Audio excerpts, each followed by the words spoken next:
देता हूँ, रिकॉर्डिंग नहीं लगाया। उनको दिक्कत है कि वो कम से कम रिकॉर्डिंग पे तो सुन सकते थे। खैर, तो फर्स्ट वर्ल्ड वॉर हो जाता है, खत्म हो जाता है। फर्स्ट वर्ल्ड वॉर के बाद जो है कहानी ऐसे चेंज होती है कि अब जो हम लोग सोच रहे थे कि वेलफेयर स्कीम लाया जाएगा, वो वेलफेयर स्कीम ना ला करके ब्रिटेन जो है वो रॉलेट एक्ट लेके आ जाती है। ठीक है, रॉलेट एक्ट आ जाती है। एक कोई नहीं आया है,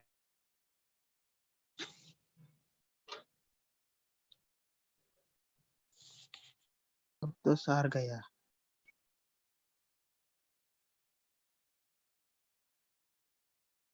रोलक है है बेटा। जस्ट वेंकट। हाँ। मैक्स जहर। जहर जहर पी लो भाई तू। एडवांस मैथ्स का जहर। ज्योमेट्री का जहर। ये लगता है उनका नेटवर्क आ रहा है जा रहा है। इन करता हूं मैं, लेकिन वो इन होके निकल जा रहे हैं। हाँ सर। मैंने रिकॉर्डिंग भी लगा दिया है, तो रिकॉर्डिंग आपको टेलीग्राम पे मैं भेज दूंगा। खैर, तो हम लोग कहाँ थे? फर्स्ट वर्ल्ड वॉर हो चुका है। अब हम लोग सोच रहे थे हमको वेलफेयर स्कीम मिलने वाला है, कुछ ना कुछ अच्छा होने वाला है। इस समय ब्रिटेन क्या करता है, हमारे लेके आता है रॉलेट एक्ट। रॉलेट एक्ट मतलब क्या होता है कि एक ऐसा कानून, एक ऐसा लॉ लेके आती है ब्रिटेन कि अब किसी पर भी कोई भी शक हो जाए, सिर्फ ऑन द बेसिस ऑफ कि हाँ भाई मेरे को लग रहा है कि ये आतंकवादी काम में लगा हुआ है या ब्रिटेन के अगेंस्ट कुछ काम कर रहा है, no proof, no evidence, without evidence police जो है किसी को भी अरेस्ट कर सकती है। ऐसा एक कानून लेके आए। Police can arrest to anybody on the basis of सिर्फ शक। शक समझ में आ रहा है? No evidence. Yes sir. ठीक है, नो एविडेंस। तो ये एक तरह से ब्लैक कानून है। हम लोग जो है क्या बोले कि ये जो है गलत है, इसका अपोज किए, बहुत कुछ किए। ये सब कहानी हम लोग हिस्ट्री में देखेंगे आगे। ये थोड़ा लिंक किया है मैंने पॉलिटी को, इसके लिए ये बैकग्राउंड में बताया। मतलब क्या हुआ कि फर्स्ट वर्ल्ड वॉर जब हुआ था हम लोगों ने बढ़ चढ़ के हिस्सा लिया, लेकिन ब्रिटेन जो हम लोगों के लिए वेलफेयर स्कीम लाने वाला था वो लेके आता है क्या? काला कानून, ब्लैक कानून, ब्लैक लॉ, रॉलेट एक्ट लेके आता है। ठीक है। अब जब सेकेंड वर्ल्ड वॉर हो रहा था 1939 में, जो कि स्टार्ट हुआ 1939 में, खत्म होता है 1945 में। ठीक है। तो अब ब्रिटेन क्या करता है, वही सेम चाल जो फर्स्ट वर्ल्ड वॉर में किया था, वही सेम लॉलीपॉप लेके आता है कि भाई सेकेंड वर्ल्ड वॉर में तुम मुझे सपोर्ट करो और तुम्हारा जो डिमांड है कॉन्स्टिट्यूएंट असेंबली बनाने का, ये हम बना देंगे, टेंशन मत लो बाबा जी। गांधी जी को बोलते हैं, गांधी जी बोलते हैं भाई तुम्हारा जो है हम देख चुके हैं कहानी, दूध का जला, बोलते ना कि छाछ भी फूक फूक कर पीता है। तो एक बार तो हम लोग फंस चुके हैं तुम्हारे जाल में, अब नहीं फंसने वाले हैं। तो जब ब्रिटेन लेके आई उस समय जो है अगस्त ऑफर लेके आती है। टर्म है अगस्त ऑफर 1940 में। अगस्त ऑफर में क्या कहता है? अगस्त ऑफर में कहता है ब्रिटेन कि आप हमें सेकेंड वर्ल्ड वॉर में हेल्प करो जो अभी चल रहा है, और जैसे ही हम सेकेंड वर्ल्ड वॉर जीतेंगे हम आपके लिए कॉन्स्टिट्यूशन बनाने के लिए कॉन्स्टिट्यूएंट असेंबली लेके आ जाएंगे। तो हम लोगों ने बोला नहीं बाबा ये सब नहीं चलने वाला है, हम लोगों ने उसको रिजेक्ट कर दिया। तो आपसे क्वेश्चन एग्जाम में आता है अगस्त ऑफर कब लाया गया? Answer is 1940। अगस्त ऑफर में क्या कहा गया वो आपको बता दिया मैंने कि अभी आप जो है मुझे सपोर्ट करो सेकेंड वर्ल्ड वॉर में, बाद में मैं आपके लिए कॉन्स्टिट्यूएंट असेंबली या जो भी डिमांड है वो मैं आपकी पूरी करूंगा, ऐसा ब्रिटेन कहती है। लेकिन हम लोगों ने इसको रिजेक्ट कर दिया। जब ये रिजेक्ट हो गया तो ब्रिटेन जो है 1942 मतलब 1942 1942 को एक नया लॉलीपॉप लेके आता है जो स्ट्रॉबेरी फ्लेवर का होता है। ठीक है, अभी तक सब देख लिया हमने। तो ये जो स्ट्रॉबेरी वाला है इसका नाम रखा क्रिप्स मिशन। ठीक है, क्रिप्स मिशन लेके आती है। क्रिप्स मिशन जब आती है तो ये क्या था, ये वही मतलब पुराना जो अपना ये है ना कि दारू जो है वो सेम है, अंदर कंटेंट सेम है, सिर्फ लेबल चेंज है। मतलब जो चीज अगस्त ऑफर में था वही सेम चीज ये लैंग्वेज चेंज करके क्रिप्स मिशन में भी लेके आ गए। क्रिप्स मिशन लेके जो आए थे उनका नाम था सर स्टेफोर्ड क्रिप्स। हाँ, सर स्टेफोर्ड क्रिप्स। तो क्या बोलते हैं वही सेम चीज कि आप मुझे सपोर्ट करो, हम आपको बाद में कुछ ना कुछ करेंगे। हम लोगों ने बोला भाई ये तुम्हारा जो है ना ये सब पोस्ट डेटेड चेक है। गांधी जी ने बोला कि ये जो क्रिप्स मिशन है ये जो भी चीज लेके आई है this is called post dated cheque, मतलब एक ऐसा चेक है जो कभी कन्वर्ट नहीं होगा पैसे में। ठीक है, एक ऐसा चेक है जो बाद की तारीख का है, पोस्ट डेटेड है, जो कभी कन्वर्ट नहीं होगा, मतलब इसका जो वादा है वादा कभी इसका पूरा होने वाला नहीं है ब्रिटेन का, तो हम इसके झांसे में नहीं आएंगे। तो हमने क्रिप्स मिशन को भी रिजेक्ट कर दिया, अस्वीकार कर दिया। क्वेश्चन आएगा आपको, क्रिप्स मिशन भारत कब आया? आंसर इज 1942 में। अगस्त ऑफर भारत कब आया? 1940 में। सेकेंड वर्ल्ड वॉर कब स्टार्ट हुआ? 1939 टू 1945। ठीक है, एम.एन. रॉय ने कब कहा कि कॉन्स्टिट्यूएंट असेंबली होना चाहिए? 1934। ठीक है, उसके बाद सबसे पहले जो पार्टी ने यूज किया that is called Swaraj party 1924 में। 24। ठीक है, इतना फैक्ट क्लियर हो गया। ठीक है, अब देखिए, तो जब ये 1942 जब ये चल रहा था तो फिर गांधी जी बोले कि अब जो है कुछ ना कुछ बड़ा करना पड़ेगा। तो बड़ा करना पड़ेगा तो मतलब क्या करना पड़ेगा? तो इन्होंने बोला नहीं, अब भारत छोड़ो आंदोलन करना पड़ेगा, मतलब क्विट इंडिया मूवमेंट। मतलब अब गांधी जी फॉर्म में आ गए कि भाई अब जो है सुपरहिट फिल्म बनाना है। अभी तक जितना फिल्म बनाए, अब नया और नया तस्वीर लेके आएंगे और अब सीधा हम बोलेंगे नहीं अहिंसा वहिंसा सब वो तो ठीक है, लेकिन अब भारत छोड़ो, अब हमको तुम्हारा सपोर्ट नहीं चाहिए। तो हम लोग लेके आए 8 अगस्त 1942 को क्विट इंडिया मूवमेंट लेके आए।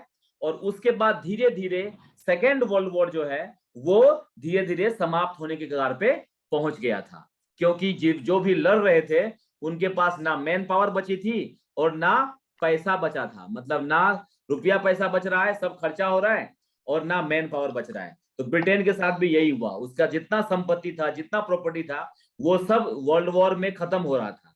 अब उसके पास इतना पावर ही नहीं बचा था कि वो कॉलोनी को अपने कब्जे में रख सके, कंट्री को अपने कंट्रोल में रख सके। इसके लिए उसके पास पैसा बचा नहीं, पैसा नहीं बचा तो ताकत नहीं बची। तो धीरे धीरे वर्ल्ड वॉर भी खत्म हो रहा था और पावर भी खत्म हो रहा था। और इसी बीच इलेक्शन होता है 1945 में ब्रिटेन में, और वहां पर लेबर पार्टी की गवर्नमेंट बन जाती। लेबर पार्टी जो है, जैसे यहाँ पर बीजेपी कांग्रेस होता है वैसे ही वहां पर भी जो है पार्टी चेंज होती है, लेबर पार्टी आती है। और लेबर पार्टी जो है वो प्रो इंडियन पॉलिसी एडॉप्ट करती है, भारत के पक्ष में कुछ ना कुछ काम किया जाए। और मजबूरी भी थी क्योंकि उस समय तक यूएनओ की बात चल रही थी, यूनाइटेड नेशन ऑर्गेनाइजेशन की बात चल रही थी। यूनाइटेड नेशन ऑर्गेनाइजेशन क्या कहता है? वो कहता है कि पूरे विश्व में शांति स्थापित हो, पीस और हार्मोनी स्थापित हो। ठीक है, इसके लिए जो है तो यूनाइटेड नेशन का भी प्रेशर था कि कोई भी अब किसी को गुलाम नहीं रखेगा, कोई भी कंट्री को अपने कंट्रोल में नहीं रखेगा। तो धीरे धीरे ब्रिटेन को बोला गया कि आप जो भी कॉलोनी है वो आप एक एक करके सबको फ्रीडम दीजिए, सबको छोड़ दीजिए। और इसी का नतीजा था कि अब जो है 1946 में एक कमीशन आती है जिसका नाम है कैबिनेट मिशन। लिख लीजिए, cabinet mission. Cabinet mission 1946, cabinet mission आती है 1946 में। और कैबिनेट मिशन कहती है कि अब जो है मैं जैसा बता रहा हूं वैसा ही आप कॉन्स्टिट्यूएंट असेंबली बनाइए। ठीक है, क्वेश्चन आपसे पूछेगा कैबिनेट मिशन भारत कब आया? Answer is 1946। हाँ, बैकग्राउंड आप समझ पा रहे हैं, कैसे कैसे क्रोनोलॉजी कैसे कैसे हो रहा है वो आप समझ पा रहे हैं। ठीक है, 1946 में कैबिनेट मिशन आता है। और आपसे अभी लगातार क्वेश्चन पूछ रहा है कैबिनेट मिशन में कितने मेंबर थे, कितने सदस्य थे? तो आंसर इज 3 मेंबर कमेटी थी। ट्रिक है इसका, ACL लिख लीजिए, ACL, Alexander, Cripps, Lawrence. Venkat ji लिखते जाना है, लिखते लिखते क्लास अटेंड करना है क्योंकि निंद्रा देवी जो है वो सताएगी आपको। बैकग्राउंड नहीं है, दिस इज नॉर्मल। ठीक है, टेंशन नहीं लेना है, हल्का फुल्का इसलिए मैंने बोला है लिखते जाना है। ठीक है, जो जो टर्म लग रहा है लिखते जाइए, मैं नोट्स दे दूंगा, PDF आपको दे दूंगा मैं। ठीक है, तो हमने लिखा अभी कैबिनेट मिशन भारत आती है 1946 में। और उसमें 3 मेंबर होते हैं ACL, अलेक्जेंडर क्रिप्स लॉरेंस। हाँ, अलेक्जेंडर क्रिप्स लॉरेंस। पूरा नाम है AV अलेक्जेंडर, AV अलेक्जेंडर।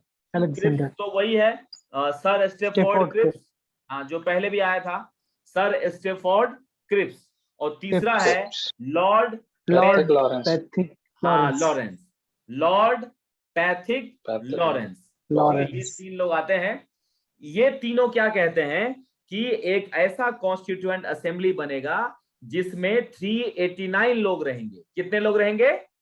389 लोग। 89 मतलब एक ऐसी कमेटी बनाने का सुझाव देती है ये, एक ऐसी कमेटी जिसमें कितने लोग चाहिए? 389 लोग चाहिए, जो आगे चल के संविधान बनाएगी, कॉन्स्टिट्यूशन बनाएगी। तो 389 लोग चाहिए। अब प्रश्न आता है कि 389 लोग कहां से चाहिए? तो वहां पर क्या था इस समय, आप लोगों को पता है कि जब ब्रिटेन यहाँ आई थी, मतलब जब अंग्रेज यहाँ आए थे जहांगीर के दरबार में, तो उन्होंने क्या बोला था कि हम आते ही शासन करेंगे? नहीं, बोला था हम ट्रेड करेंगे। क्या करेंगे? ब्रिटेन क्या करने आई थी? इंडिया ट्रेड करने के लिए, व्यापार करने के लिए आई थी। ठीक है, तो ट्रेड करने के लिए आएंगे। तो लेकिन हम लोगों ने क्या सोचा, चलो ट्रेड व्रेड करेंगे तो हमको टैक्स वैक्स देंगे, अच्छा है, ठीक है। राजा साहब ने उनको परमिशन दे दिया। लेकिन धीरे धीरे उसने क्या किया, अपना पॉलिसी चेंज किया और एक एक करके हर एक राजा पर अटैक करते रहे और राजा का वो जो है अपने कंट्रोल में रखना चालू कर दिया। तो राजा के सामने वो ब्रिटेन जो है नॉर्मली 2 ऑप्शन दिया करते थे, जैसे एसएससी आपको 4 ऑप्शन देती है, ठीक है, राजा साहब के सामने 2 ऑप्शन रहता था। क्या ऑप्शन है भाई? तो पहला ऑप्शन है कि या तो तुमको गद्दी पसंद है भाई, तो ठीक है तुम गद्दी रख लो, ठीक है, राजा तुम बने रहो, लेकिन काम तुम मेरा करोगे जो मैं बताऊंगा। ठीक है, ब्रिटेन बताता है। अगर ये मान लिए तो ठीक, नहीं माने तो फिर हम सर कलम कर देंगे आपका, मतलब हम आपको जान से मार देंगे। तो जो पिछलग्गू टाइप जो राजा थे, ठीक है, जो अभी भी हैं हमारे अभी के पॉलिटिशियन भी देख रहे हैं कि कुछ भी हो जाए गद्दी नहीं छोड़ने वाले हैं। तो जो गद्दी नहीं छोड़ने वाले थे वो राजा साहब जो है बोले कि नहीं, मेरे नाम से ही चलेगा राजपाट, कोई टेंशन नहीं है, तुमको जो करना है करो, तुमको जितना लूटना है लूटो, मेरा राजा जो है राजपाट नहीं छोड़ेंगे। तो इस तरह का जो राज था, दैट इज कॉल्ड, लिख रहे सब लोग? हाँ, तो जो राज्य राजा के नाम पे शासन कर रहा था, ठीक है, बट रियल टर्म में कौन कर रहा है राज? ब्रिटेन। ठीक है, रियल टर्म में ब्रिटेन कर रहा है, but in the name of king राज कर रहा है। तो इस तरह का जो स्टेट था, that is called princely state. Princely state बोलते हैं उसको, देशी राज्य जो बोलते हैं, प्रिंसली स्टेट। ठीक है, तो प्रिंसली स्टेट हो गया। दूसरा है जहां पर राजा को मार दिया गया, ब्रिटेन खुद राजपाट कर रहा है, मतलब वहां कोई राजा नहीं है, ब्रिटेन डायरेक्ट कंट्रोल कर रहा है, डायरेक्ट वहां पर एडमिनिस्ट्रेशन संभाल रहा है, that is called British India. उसको बोला ब्रिटिश इंडिया। ठीक है, 2 तरह से हो गया, एक हो गया ब्रिटिश इंडिया और दूसरा हो गया प्रिंसली स्टेट। ठीक है, तो इन्होंने बोला कि 389 को आप डिवाइड करो, 296 जो है वो आएंगे ब्रिटिश इंडिया से, 296 आएंगे ब्रिटिश इंडिया से और 93 आएंगे प्रिंसली स्टेट से।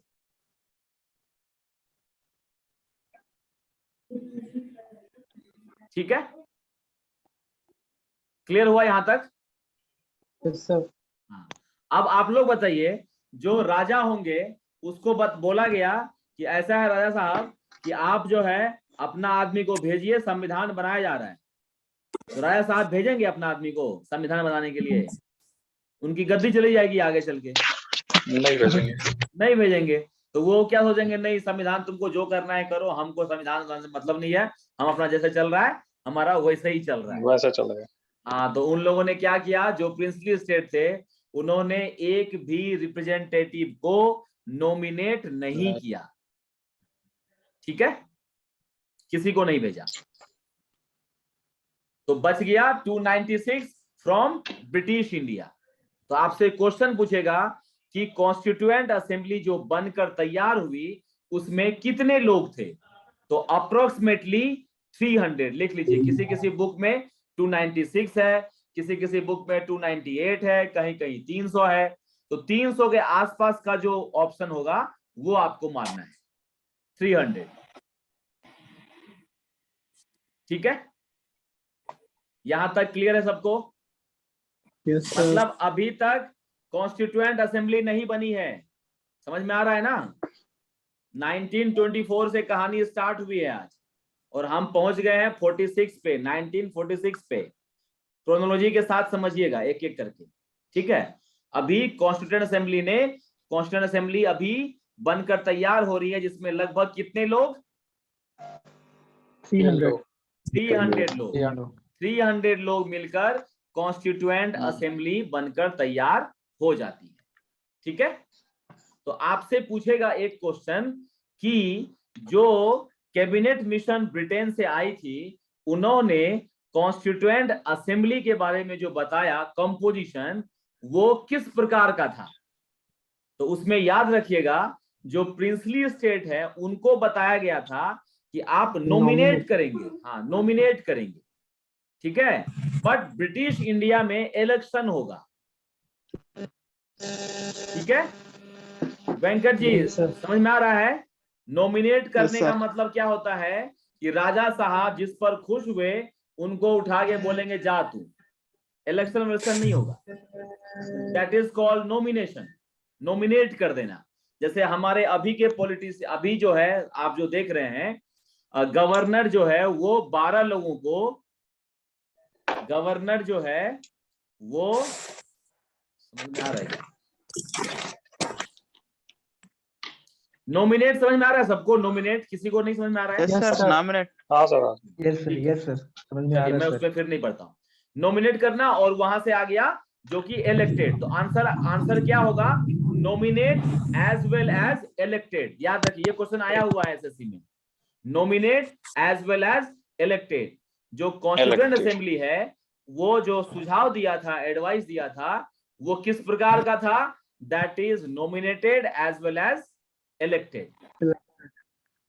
फाइनली इलेक्शन के थ्रू ही बनता है, क्योंकि नॉमिनेशन के थ्रू कोई आया नहीं था। 300 लोग बन के तैयार हो गए। अब ये 300 लोग जो है आप लोगों का क्लास का समय खत्म हो गया, 10 बज गया, 9 से 10, 1 घंटे का ही क्लास है। क्या किया जाए? चलिए Sir, इसको 9 to 10. हाँ 9 to 10, 1 घंटे का प्रॉमिस है, हमारी तरफ से वादा है। Actually, I 1 thought 9:30, sir. आज 9 बजे था ना आज वेंकट? Yes, आप sir. नहीं देखे टेलीग्राम पे? Yes sir, No, sir. आपको एप्लीकेशन के थ्रू भी मैसेज भेजा गया था 9। I ठीक है, didn't saw that, sir. Okay. हाँ तो कहां तक पहुंच गए हम लोग? पहुंच गए कॉन्स्टिट्यूएंट असेंबली बनकर तैयार हो चुका है। अब तैयार ये हो चुका है। कॉन्स्टिट्यूएंट असेंबली जो है, अब ये लोग क्या करेगी? संविधान बनाएगी। तो उसके लिए क्या करेंगी? ये लोग मीटिंग करेंगे, सब लोग मिलेंगे, समोसा जलेबी खाएंगे, इडली डोसा खाएंगे, जो टैक्स का पैसा है उड़ाएंगे, है कि नहीं? पॉलिटिशियन लोग क्या करते हैं, वो लोग भी यही करेंगे। अब ये लोग क्या करेंगे? मीटिंग पे मीटिंग करेंगे, मीटिंग करेंगे, बोलेंगे हाँ ये संविधान में होना चाहिए, ये संविधान में नहीं होना चाहिए, ठीक है, ये प्रपोजल बहुत अच्छा है, ये बेकार है, ये उस देश में अच्छा चल रहा है, उसको ले लेते हैं हमारे संविधान में। ऐसे करके मीटिंग स्टार्ट होता है। ठीक है, जो पहला मीटिंग है वो बहुत इंपॉर्टेंट है, दैट इज 9 दिसंबर 1946। 9 दिसंबर 1946 को पहली मीटिंग होती है, और उस मीटिंग में किसी एक को बोलते ना कि चेयरमैन या प्रेसिडेंट बनाना है। तो उस मीटिंग में डॉक्टर सच्चिदानंद सिन्हा को, सच्चिदानंद सिन्हा, हाँ डॉक्टर सच्चिदानंद सिन्हा को इंटरिम प्रेसिडेंट बनाया जाता है। इंटरिम मतलब होता है वेंकट जी टेम्परेरी, अस्थाई।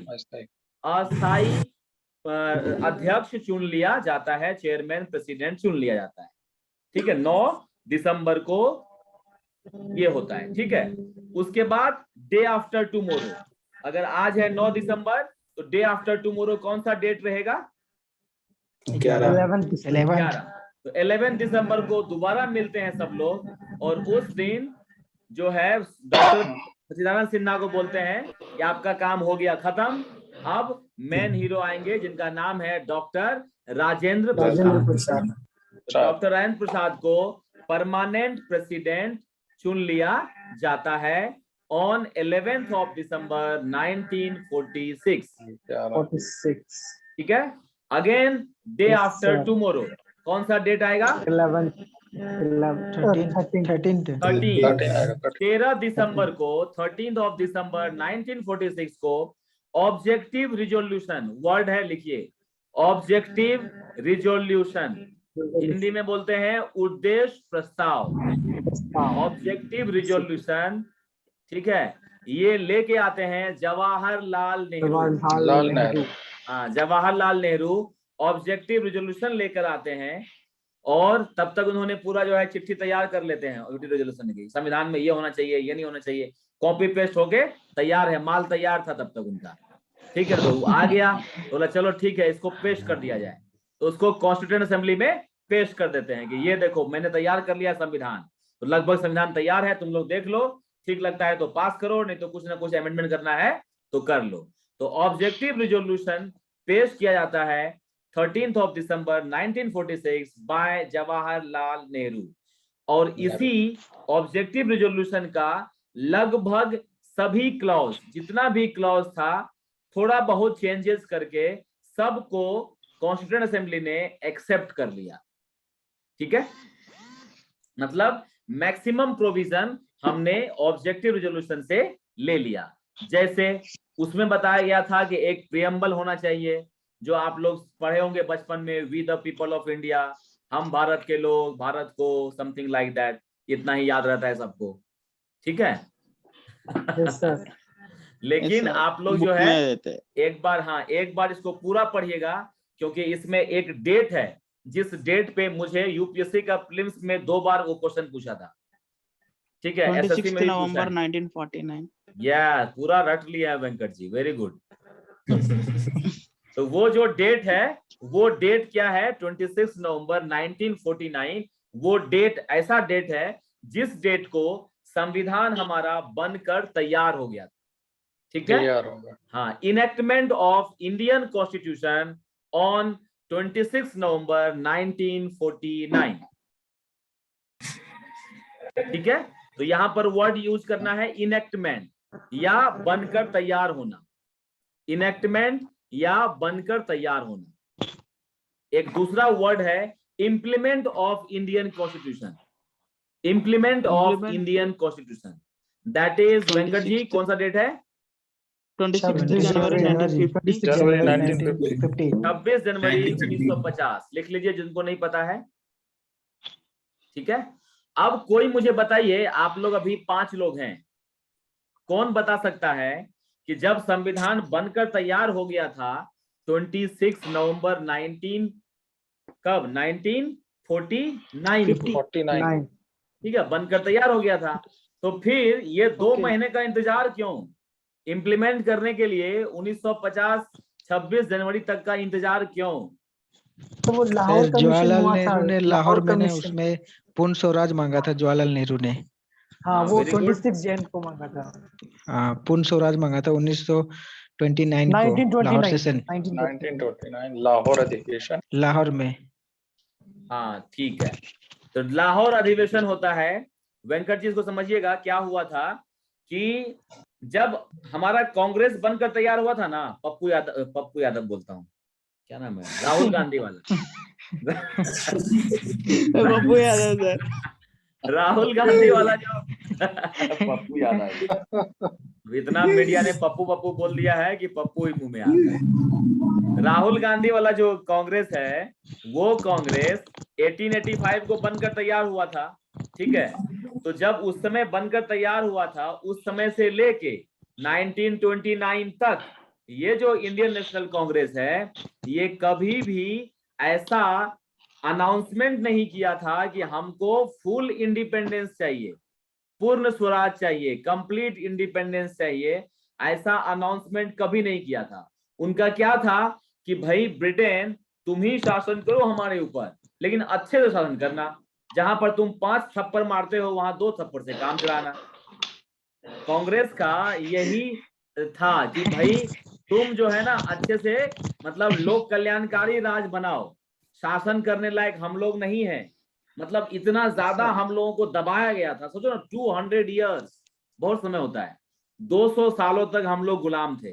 तो हम हमारा ब्रेन को इतना वो वॉश कर दिया था कि हम सोचते थे कि हम सही में इंफीरियर हैं, ठीक है, हमारे में ये काबिलियत नहीं है कि हम अपना एडमिनिस्ट्रेशन खुद संभाल सकें, ठीक है। तो जो इंडियन नेशनल कांग्रेस 1885 में बनी थी, वो सोचो उस समय से काम करना स्टार्ट किया, 29 में जाके उनको एहसास हुआ कि नहीं भाई हमारे अंदर भी काबिलियत है, हम भी बाहुबली बन सकते हैं, ठीक है। तो फिर लाहौर सेशन में इंडियन नेशनल कांग्रेस ने रावी नदी है कि फल्गु नदी है वो ध्यान रखिएगा, रावी नदी सर, रावी सर, रावी नदी है सर। हाँ देखिए रावी है या फल्गु है वो देख लीजिएगा, ठीक है। नहीं सर, लाहौर में रावी नदी। हाँ रावी रिवर के तट पे जो है उसके किनारे एक सेशन होता है जहां पर इंडियन नेशनल कांग्रेस ने कंप्लीट इंडिपेंडेंस का स्लोगन दिया था। अब ये इतना बड़ा चीज होता है सोचो, तो कंप्लीट इंडिपेंडेंस का जो वो दिन था दैट इज 26 जैन। तो वो जो 26 जनवरी है उसको मेमोरेबल बनाने के लिए हम लोग क्या किए, 26 नवंबर को कॉन्स्टिट्यूशन को इंप्लीमेंट नहीं किए, हमने 2 महीना इंतजार किया, 26 जनवरी 1950 को हमने संविधान को लागू किया। यही एक कारण था, ठीक है। यहां तक क्लियर हो गया सबको, ठीक है। Yes sir. चलिए आगे की कार्रवाई जो है अगला थर्सडे या फ्राइडे देखते हैं। और अभी जो है जो आपने पढ़ा है एक बार लूसेंट से आपको पढ़ना है, और आप जब पढ़ेंगे तो फिर मुझे बताइएगा कि अब जो है समझ में आ रहा है कि नहीं आ रहा है, ठीक है। सर नोट्स भेज दीजिएगा सर पीडीएफ पे। हाँ जो ये मैं पढ़ा रहा हूँ हैंड रिटन नोट्स रहेगा, मैं भेज दूंगा, ठीक है। Okay sir. चलिए दोस्तों मिलते हैं फिर। होमवर्क जो है बिट्टू जी ग्रुप पे डाल दीजिएगा, जो लोग बाद में जुड़े हैं उनको होमवर्क मिल जाएगा, ठीक है। Okay sir. ठीक है, और सब लोग रीजनिंग का जो टेस्ट है वो जैसे ही रीजनिंग का टेस्ट दीजिएगा मुझे नंबर भेज दीजिएगा सबका, और मैं एक्सपेक्ट करता हूँ ओके सर। कि 25 में 25 सही होना चाहिए, ठीक है। खाली मेरा टाइपिस्ट जो है वो गड़बड़ ना किया हो, मेरा टाइपिस्ट जो है वो गड़बड़ ना किया हो, तो सबका 25 में 25 आना चाहिए, ठीक है। चलिए bye bye bye, good night, take care, good night. Good night. Good night sir.